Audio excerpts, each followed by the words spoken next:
That awkward little space under the stairs keeps collecting shoes, bags, and random stuff nobody wants to admit belongs to them.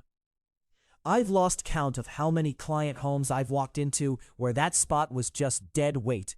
And honestly, that's a waste.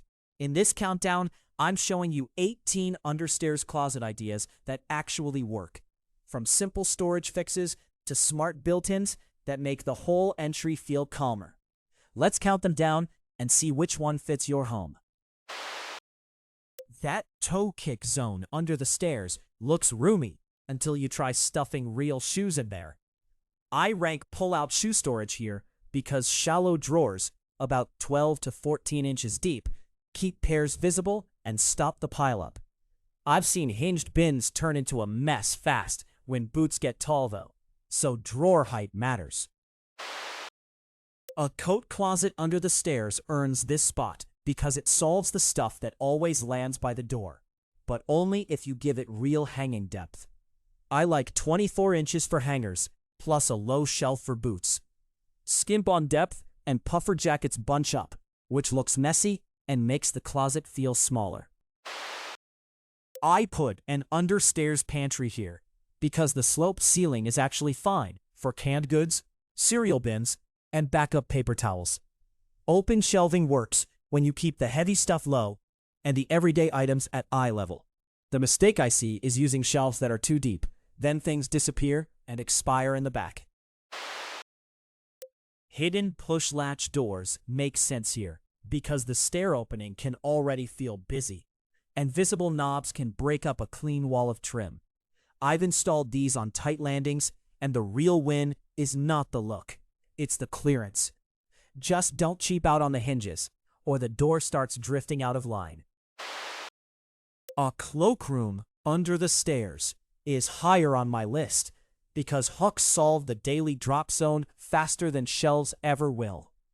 I like staggered hooks at 54 and 66 inches, so kids and adults both use them. Add a small bench if you can, but keep it narrow, around 12 inches, or the walkway gets cramped. Kids' cubbies belong under the stairs because the low ceiling actually works in their favor. I've built these with 10 to 12 inch cubbies, so backpacks, shoes, and art supplies don't get shoved into one giant bin. The trick is labeling by shape, not just by name, since kids grab faster when the opening is obvious. Linen and towel storage under the stairs ranks well because the space is dry, close to bedrooms or baths, and easy to split into neat stacks. I like 14-inch shelves for towels, a little less for sheets, and a front lip so piles don't slide. The common mistake is making it too tall, then the top shelf becomes dead space. That shallow triangle under the stairs is exactly where drawer fronts start to make sense. I like them when the opening's too low for a door swing because full-height shelves just turn into dead corners. Use 18 to 24-inch deep drawers on heavy-duty slides, and you'll actually reach the stuff in back without crawling on the floor. I put cleaning supply closets here when the main pantry's already crowded, and honestly, it works better than people expect. A 12-inch shelf for spray bottles, a slim pull-out for the vacuum wand, and a drip tray at the bottom keep leaks from becoming a mess. The trick is a latch, because kids will absolutely treat it like a treasure chest. Wine storage under stairs looks fancy, but temperature swings are the part nobody talks about. I've seen bottles sit right under a warm stair stringer and age badly, so I only like this if you can keep it away from a heat register and use insulated cabinet sides.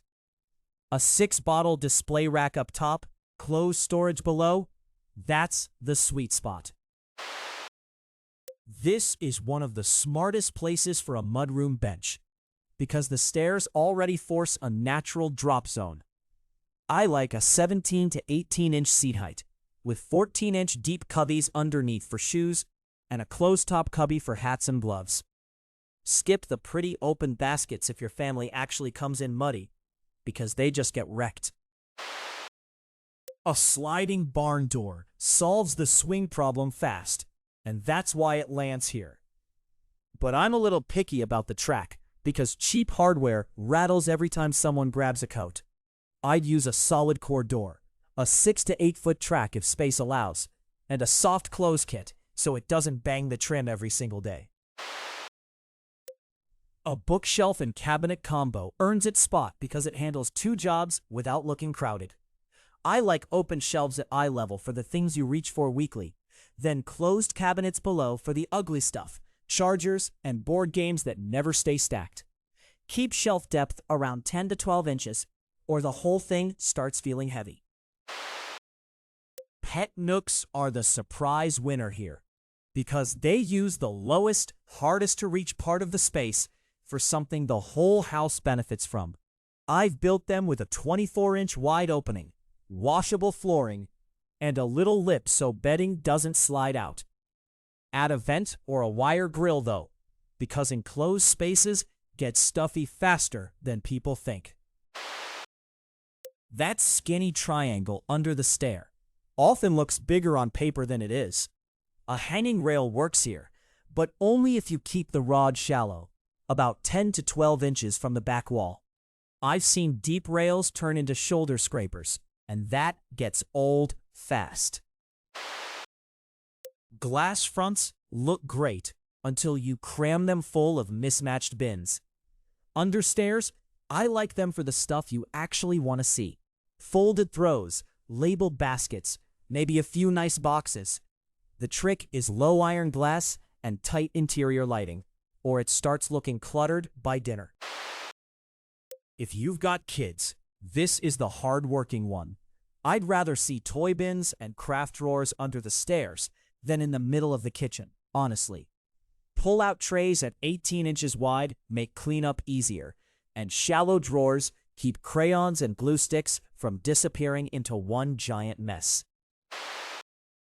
This is the one that feels expensive without being fussy.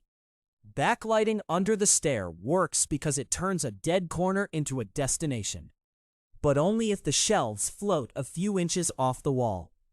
I've had clients skip the toe kit blow and the whole thing loses that clean, hotel-like finish. So there you have it.